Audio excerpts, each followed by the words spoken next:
Day 292, or October the 19th. Let us pray. Our thoughts today come from Luke chapter 11, verse 1. One day Jesus was praying in a certain place. When he finished, one of his disciples said to him, "Lord, teach us to pray, just as John taught his disciples." And now the big picture surrounding this verse. Almost halfway through his gospel, Luke now concentrates on the southern ministry of Jesus.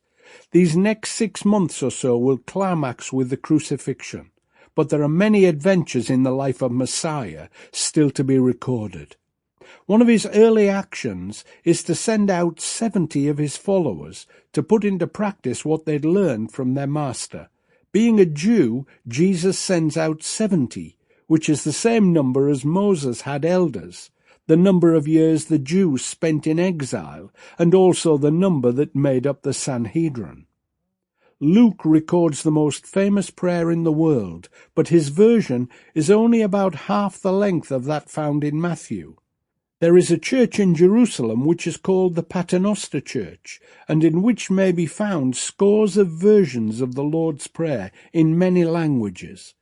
It is a wonderful sensation to hear someone read the Hebrew version, or even better the Aramaic version, as you are then hearing the prayer just as the disciples would have done. A very special moment indeed. And now today's action step.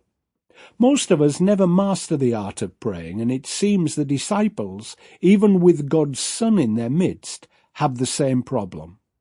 Luke gives us a clue for achieving success when he tells us that Jesus had a special place to pray. I have been in retreat centres where a prayer room had been established for many years, and you could sense the years of dedicated praying that had taken place there as soon as you enter.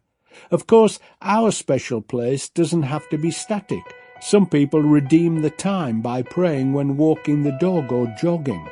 Whichever place we choose, we need to follow Jesus' example.